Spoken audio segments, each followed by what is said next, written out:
I think it's important to know about Deduce that we are not only doing something that has never been done before with respect to the real-time nature of our identity network, but we're also unbelievably easy to work with.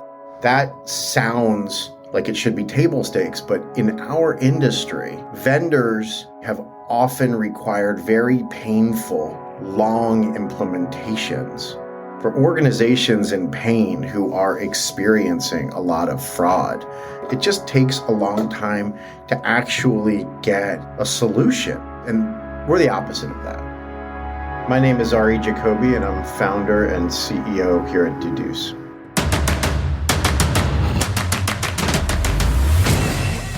This is Code Story, the podcast bringing you interviews with tech visionaries who share in the critical moments of what it takes to change an industry and build and lead a team that has your back.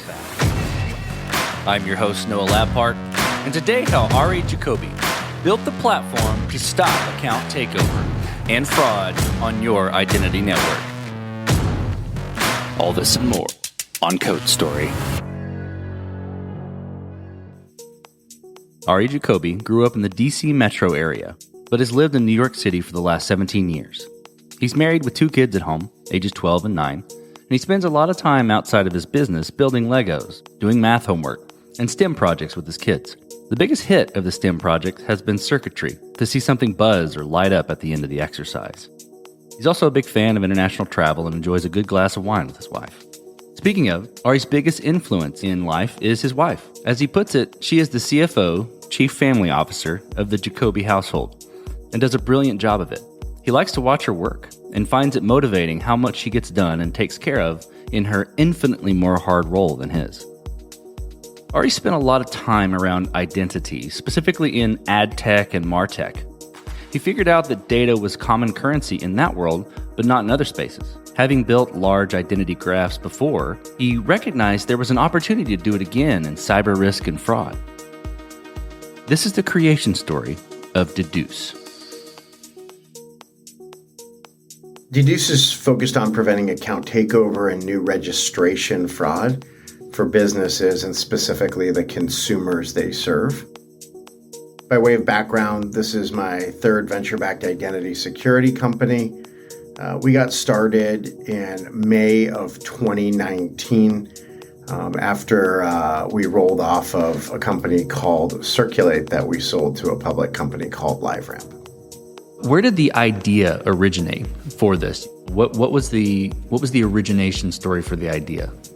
We spent a lot of time in and around identity, and in particular in advertising technology and marketing technology. And in those industries, data is a common currency that is freely shared because everyone in the supply chain needs to have a backbone of data in order to get paid for any given transaction. And what we noticed was that was just simply not the case in cyber risk and fraud. And so having built 2 very large identity graphs previously, we recognized that there was an opportunity to do it again in a meaningful way in cyber risk and fraud and to significantly impact the consumer experience in so doing. It's crazy, but there's about 50,000 consumer accounts that get taken over every single hour. It's a lot of pain. Well, tell me about the MVP. So that first product you built for Deduce, how long did it take you to build, and what sort of tools did you use to bring it to life? The ugly and humble beginnings, as it were. I'm not an engineer, so I didn't actually write code, but I can see my way around in product. And the MVP was pretty straightforward. It was a data infrastructure to consume a lot of data coming in from a wide array of sources to make heads or tails of it. Sometimes it's called ETL.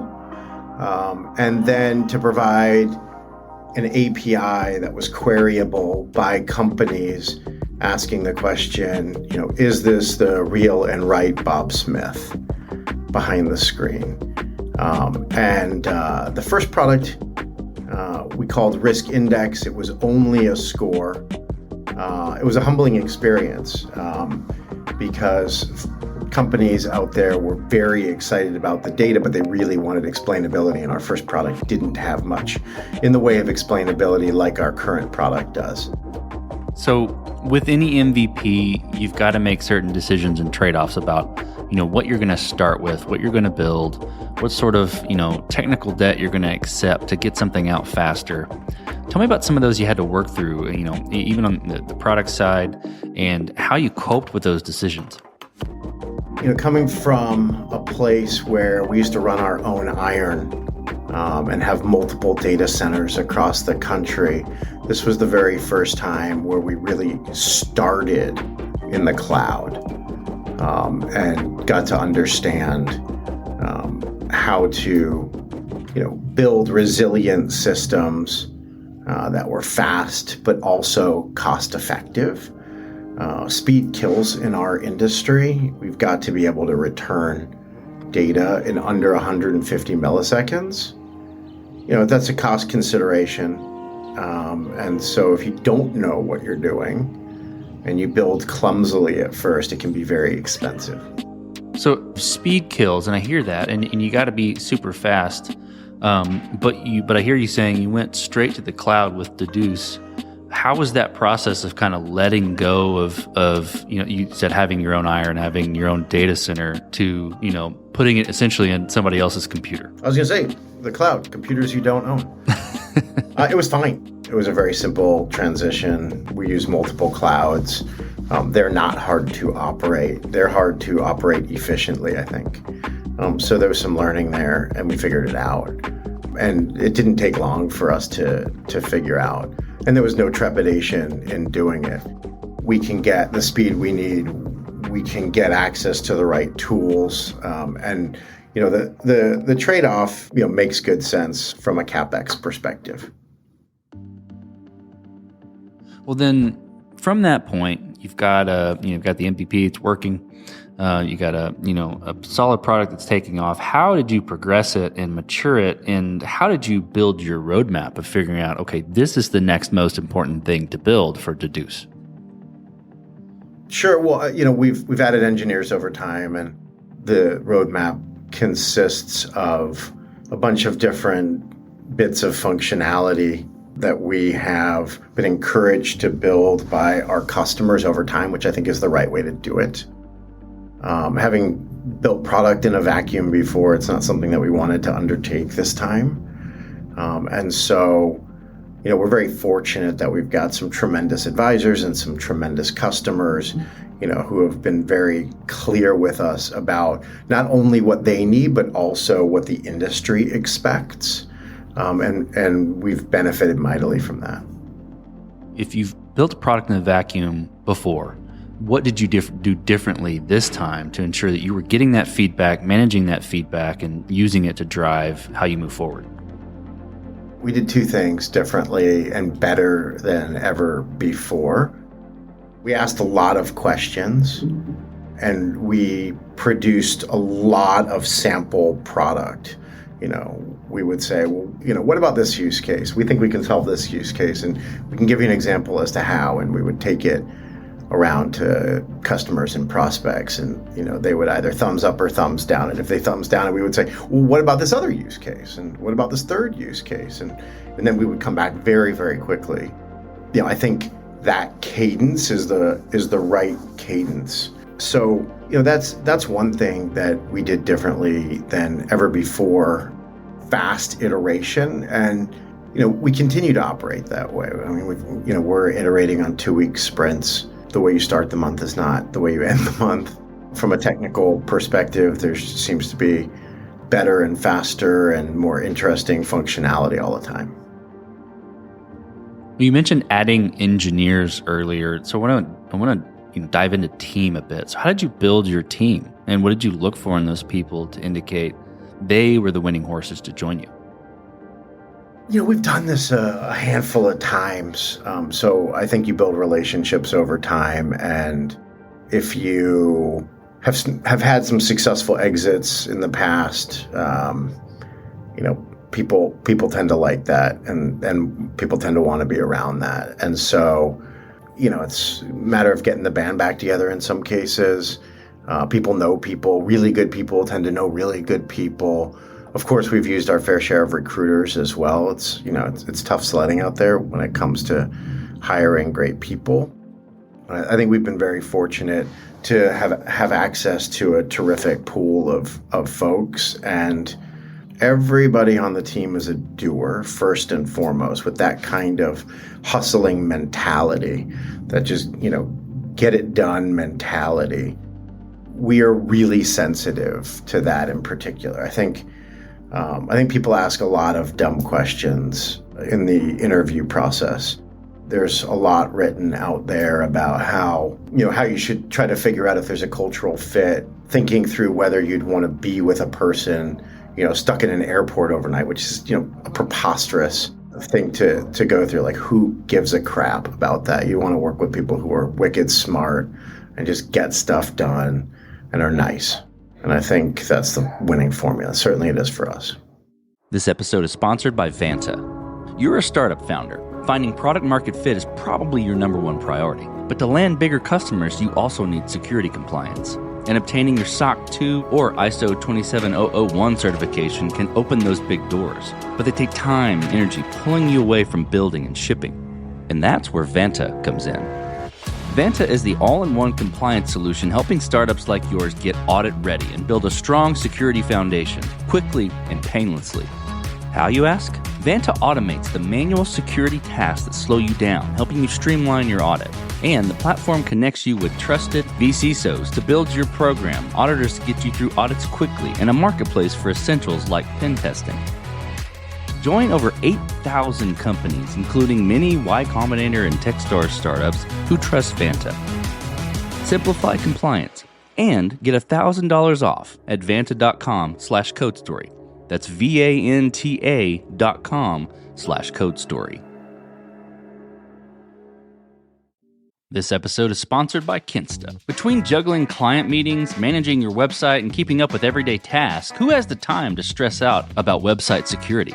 Well, with Kinsta, the technical stuff is taken care of, so you can focus on what you do best. Kinsta provides managed hosting for WordPress, offering lightning-fast load times, top-tier security, and unmatched human-only customer support. Whether you're a business owner, web developer, or running a digital agency, Kinsta makes managing your website easy and efficient. Kinsta provides enterprise-grade security, being one of the few hosting providers for WordPress with SOC 2 and other certifications, guaranteeing the highest level of security for your website. Thanks to their unlimited free expert-led migrations, Kinsta ensures a smooth transition for you from other hosting providers. Customers have reported 200% faster load times post-migration to their platform.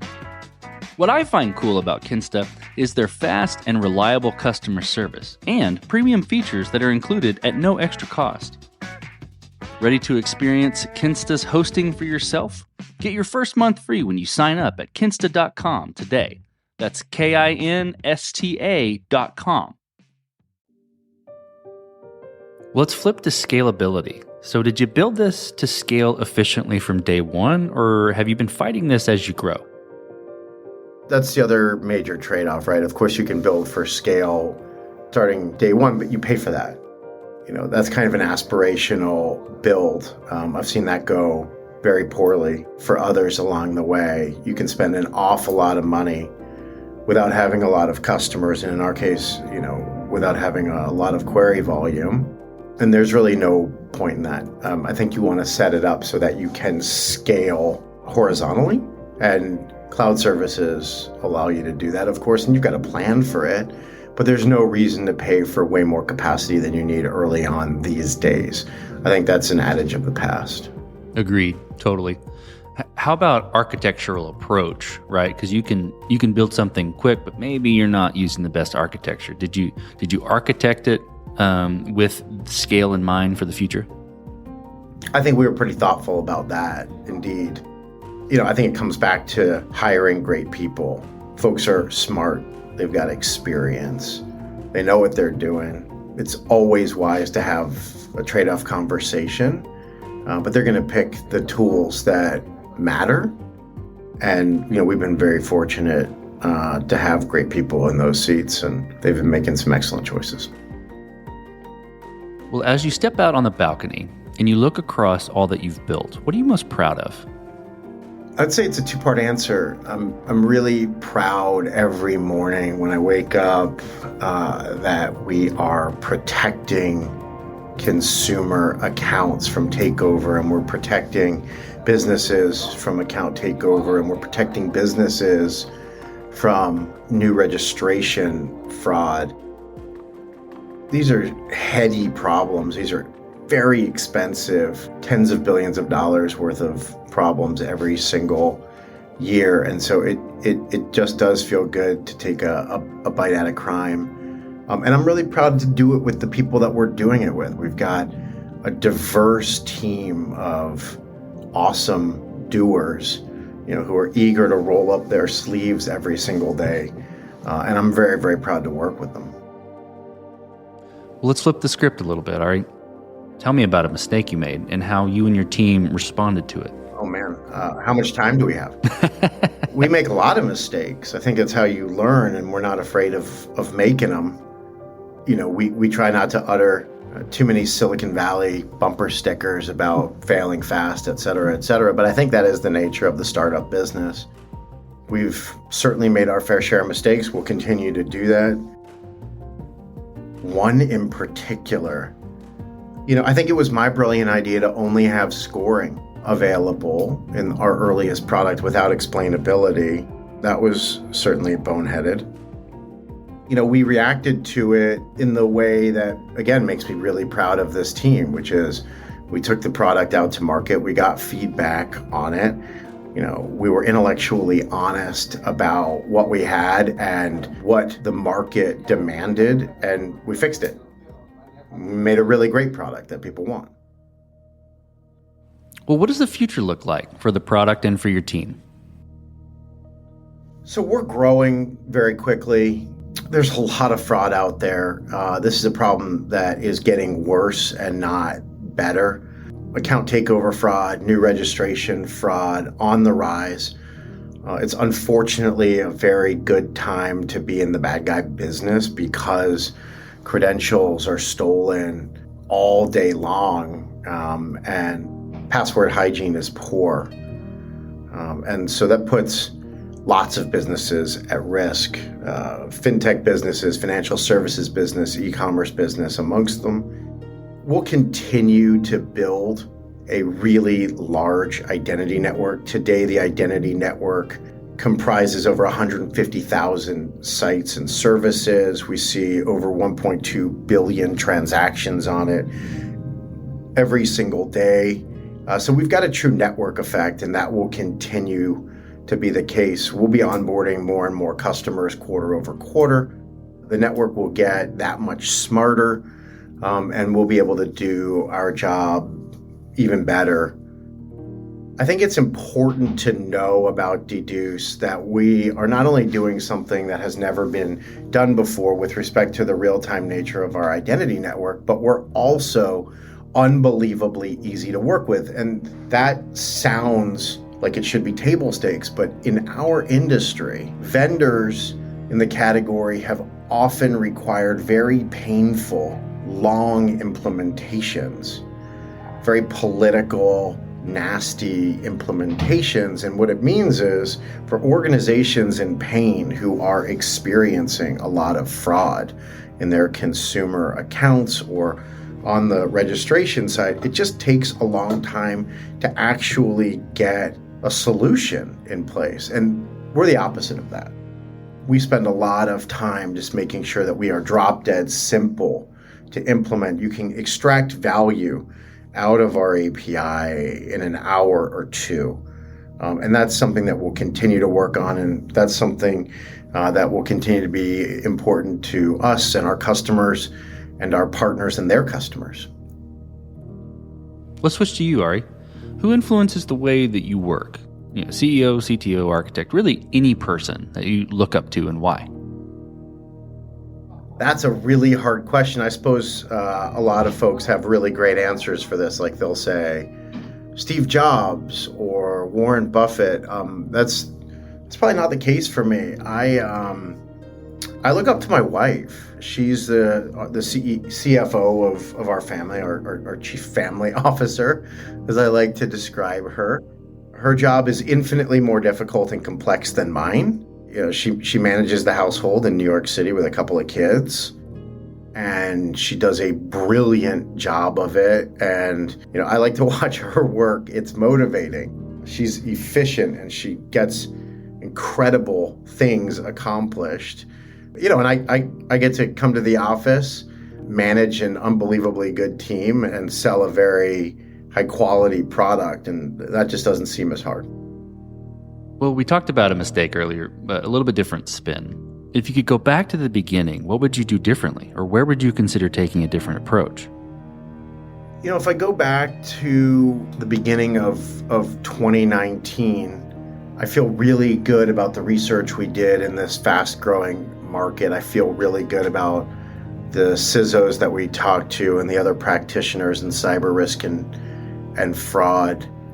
We talked about our first product vis-a-vis our latest product and the way that we added explainability in the form of metadata, and we added real signals, and we added substantial data. And so I won't answer your question that way.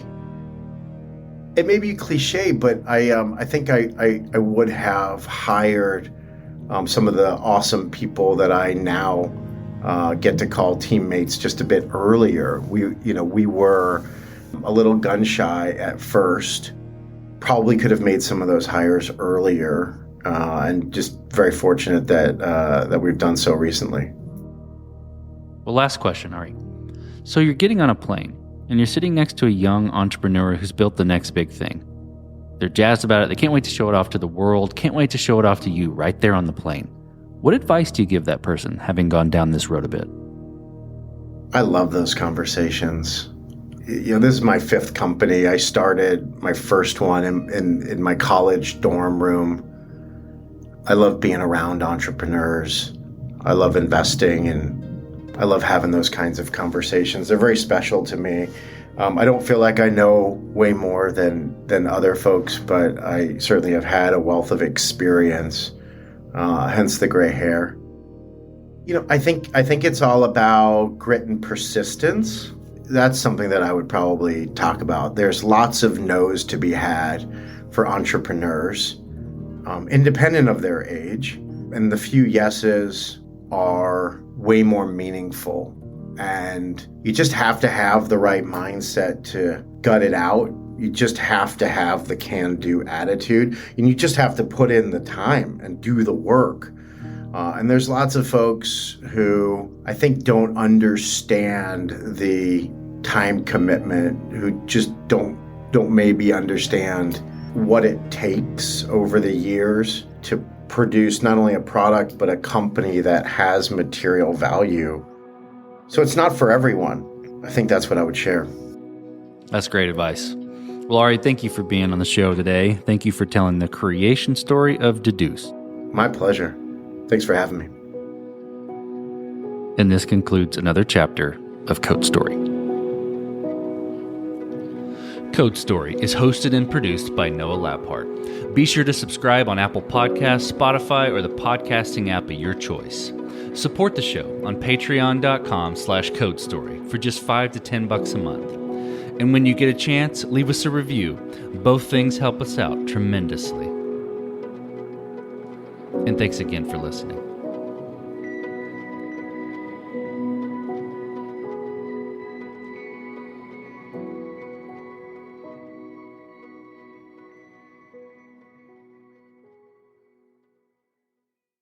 You just realized your business needed to hire someone yesterday. How can you find amazing candidates fast? Easy. Just use Indeed. Stop struggling to get your job post seen on other job sites. With Indeed sponsored jobs, your post jumps to the top of the page for your relevant candidates, so you can reach the people you want faster. According to Indeed data, sponsored jobs posted directly on Indeed have 45% more applications than non-sponsored jobs. Don't wait any longer. Speed up your hiring right now with Indeed. And listeners of this show will get a $75 sponsored job credit to get your jobs more visibility at Indeed.com/PODKATZ12. Just go to Indeed.com/PODKATZ12 right now and support our show by saying you heard about Indeed on this podcast. Terms and conditions apply. Hiring? Indeed is all you need.